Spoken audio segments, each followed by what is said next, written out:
gata na marayu, gatan marasa gata, gatan gajiyayyu. Ka san abubuwan ne da yawa, wani kan wani.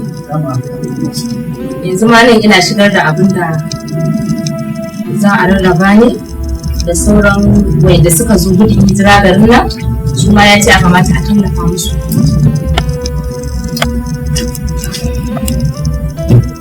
Sai kuma na ku albishir. Wannan makullin mota ne. Masha Allah.